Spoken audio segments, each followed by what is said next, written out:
За чуулганы хуралдаанаар хэлцэх асуудлуудыг яг ямар дарааллаар яаж оруулаад байгааг ерөөсөй ойлгохоо болчлоо. Хурлын дарга байсан бол би одоо бас асуух асуулт байна л да.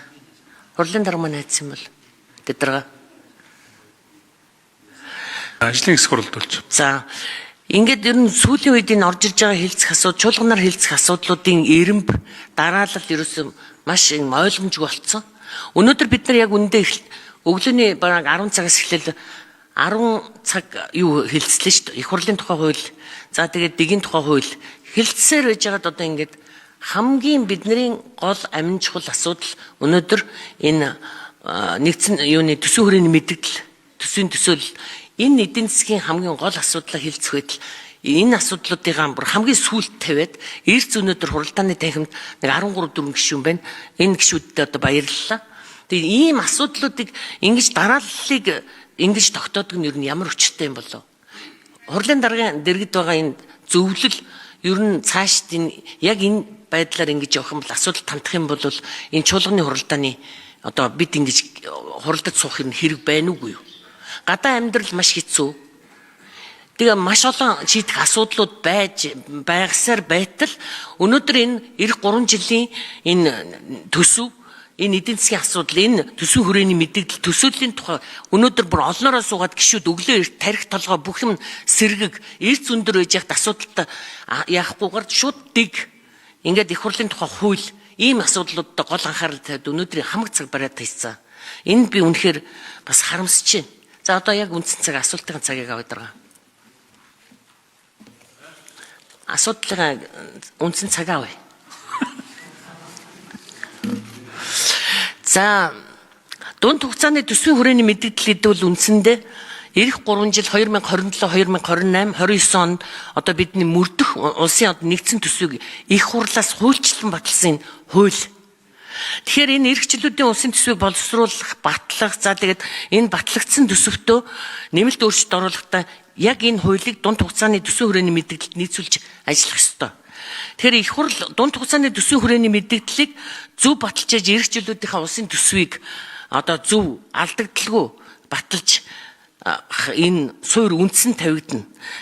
Төсвийн доктортой байдлын хуулийн 9.1-т улсын хурл дунд хугацааны төсвийн хүрээний мэдээллийг төсвийн тэнцвэржүүлсэн орлогын хэмжээ төсвийн тусгай шаардлагад нийцүүлж хуульчлан батлана гэдэг энэ одоо бүр тодорхой заасан. Тэгвэл энэ хуулийн 6-гийн 1-3 дээр нэгдсэн төсвийн урсгал зарлагын хэмжээ тухайн жилийн дотоодын нийт бүтээгдэхүүний 30%-аас хэтрэхгүй байна гэсэн. Төсвийн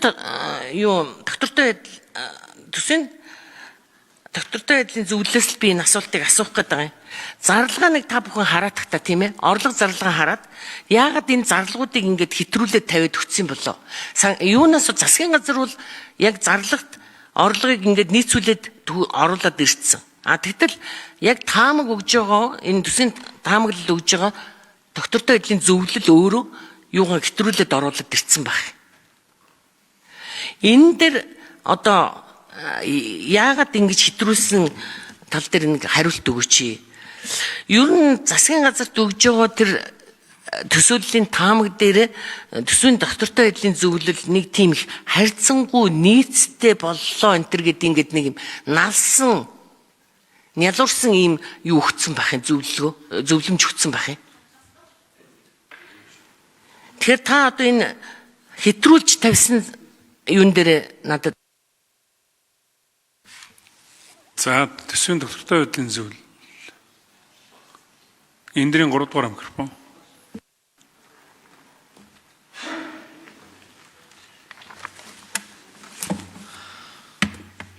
За Батчмаг гишүүний асуултанд хариулъя. За нэгдүгээр төсвийн доктортой байдлын зөвлөл нь хуулийн дагуу макро эдийн засгийн таамаглал төсөөллийг боловсруулж эдийн засгийн хөгжлийн яам руу явуулдаг. За энэ хүрээндээ бид нар тооцоол хийхдээ нэг 2-3 үндсэн хүчин зүйлийг харгалзан үзтээ. Нэгдүгээрт гадаад эдийн засгийн орчны нөхцөл байдал, хоёрдугаарт Монгол улсын эдийн засгийн орчны нөхцөл байдал цаашдын хандлага эрсдлүүдийг бид хардаг. За гуравдугаарт нь загваруудад үндэслэн макро эдийн засгийн төлөв байдлыг таамагладаг ийм 3 үндсэн зүйлийн нэгдлийг бид тайлагнаж холбогдох талууд руу явуулдаг юм а. Тэгэхээр энэ дээр таны хэлж байгаа зүйл дээр бид макро эдийн засгийн загварын тооцоол бид нар дэгнэр болон КМ гэж хоёр загварыг ашигладаг. За өнөөдрийн эдийн засгийн нөхцөл байдал дээр суурилсан за тодорхой хязгаарлалтууд байгаа гэдгээ бол бид өөрснийхөө энэ баримт дээр нэг 106 хуудас баримт байгаа энэ дээрээ дурдсан. Тэгээд бидний энэ дэр голлох саяны таны хэлээд байгаа хоёр хүснэгтийг бид эдийн засгийн хөгжлийн ямар хөргүүлсэн. Нэгдүгээрт макро эдийн засгийн үзүүлэлтийн төлөв байдлын таамаглал нь бол тухайн үед бол татврын өөрчлөлт яригдчихсэн учраас татврын нөлөөлөлгүй болон нөлөөлөлттэй юм хоёр хүснэгтийг хөргүүлсэн. За энэ загвараа бол бид тайлбарлахдаа загвар бол бидэнд төлөвийг харуулж байгаамаа. Яг өмнөх нөхцөл байдлаар эдийн засаг цаашаа үргэлжлэлтэн тохиолдолд өнөөгийн бидний эрдэсийн бүтээгдэхүүний гол үнүүдийн таамаглал дээр суурилаад явхад нэг нөхцөл байдал ийм харагдахаар байна шүү гэдэг ийм зүйлийг харуулж байгаа. Ер нь бол Монгол улсын төсвийн болон эдийн засгийн нөхцөл байдал динамикаараа ийм өссөн байдлаар цаашаа явах нэ гэдэг энэ дээр нэмээд бид нар манай дүгнэлтийн тэр өснөгтийн доод хэсгийг харуул бид нар нэмээд за энэний хүрээнд тодорхой зөвлөмжийг хөргүүлж байна гэсэн юм зөвлөмжийг өгсөн.